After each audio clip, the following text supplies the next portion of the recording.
Hello YouTube, this is Frugal and welcome to the Frooglesim news for today, Sunday, August the 30th. First up, a quick roundup of DCS news. As we hurtle towards the release of DCS World 1.5 and of course DCS World 2, Matt Wagner and the guys and girls at Eagle Dynamics are ramping up the coverage of everything else that's going on in the DCS ecosystem. First up, the L39 Albatross. Now this has been available for pre-order for quite a while and is expected to go into a widely available beta in September, so just a few weeks away. It was developed by the Fighter Collection and is a true high-fidelity simulation with a professional flight model and a fully interactive cockpit. The L39 is actually a two-seat trainer, and as such, you can fly the DCS version from either the front or the back seat. But perhaps most importantly of all though, and a first for DCS, 2 people can be in this aircraft in a multiplayer co-op scenario. This is a huge deal, since it means that the engine is capable of supporting multi-crew in complex aircraft, which opens up all sorts of possibilities for future aircraft. The video you've been watching underneath this is a full 12-minute overview of the L39 from Matt Wagner, and is linked in the show notes below. Now back over on the Eagle Dynamics forums, Polychop Simulations have started to tease glimpses of their first DCS aircraft, the amazing SA-342M Gazelle. Now the Gazelle is a multi-role 5-seat helicopter in use with armed forces all over the world, including of course the British Army. It was introduced in 1973 and is used for everything from light attack and scouting missions to cargo and troop transport, and was the first military helicopter certified for single pilot IFR use. No news yet on a price or a release date, but certainly one to keep an eye on. Forum link is of course in the show notes below.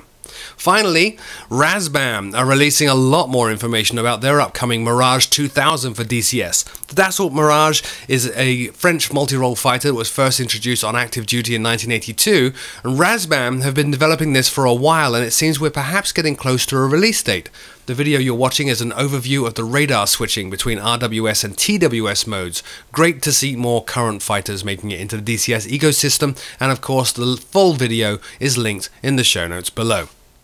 Back in the world of FSX and Prepared, Aerosoft have released Svalbard Longyear X. Now this is scenery that covers the Norwegian island of Spitsbergen. It includes a number of VFR points of interest, most notably Longyearbyen, the industrial and retired coal mines, the global seed vault, and much more. It comes with baked shadows and ambient occlusion on the buildings, objects and ground, baked night lighting for extreme realism at night, realistic airport vehicles corresponding to the real-life vehicles at the actual airport of course, and as is increasingly common with airport scenery these days, an interior modelled gate at the terminal. Aerosoft are also saying a strong focus of the package was placed on seasonal texturing, which can be quite dramatic in that part of the world. Textures by and large are 2K resolution with 10 cm per pixel photoreal background imagery used for the surrounding area.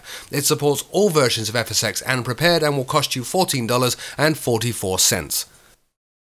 Aerosoft this week also released US Cities X Boston. This is the latest in Aerosoft's US Cities X series and is an incredible package developed by Limesim. It actually covers more than 4,000 accurate buildings in and around Boston. That includes 9 helipads, 5 airports including Boston Logan, sound effects for the city itself, so if you're flying very low you'll actually hear the downtown sounds, animated ships and water traffic in Boston Harbor, and of course with this much scenery there's actually a very real risk of busting your memory limit in the sim, so it includes a scenery density configuration tool.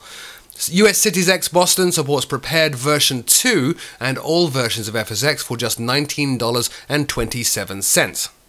Orbex this week released Orbex Eagle County. Now this covers the Eagle County Regional Airport in Colorado and was developed by Jared Marshall. Eagle County is actually considered one of the most dangerous approaches in North America. The airport is surrounded by mountains, the weather can be pretty nasty, and the approach to runway 25 is an LDA DME approach, or localizer type directional aid. Basically the localizer does not guide you onto the runway but is instead offset from the runway. The scenery, as is typical for Orbex products, has an incredible amount of detail.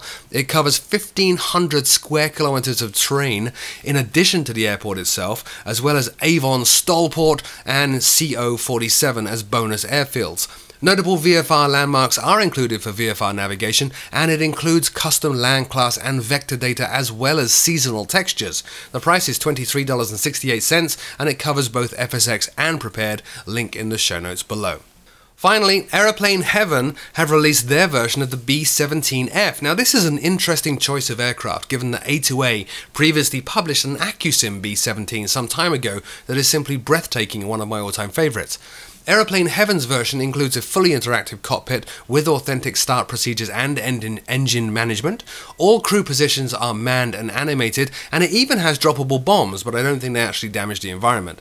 The Aeroplane Heaven B-17F includes 5 liveries, which includes the Memphis Belle, has accurate sound samples, also covering the iconic Wright Cyclone engines, a config pop-up as well that lets you show or hide turret gunners and adjust your seating position, and much more. The price is $22.95. It covers both FSX and Prepared, and the Aeroplane Heaven link is in the show notes below.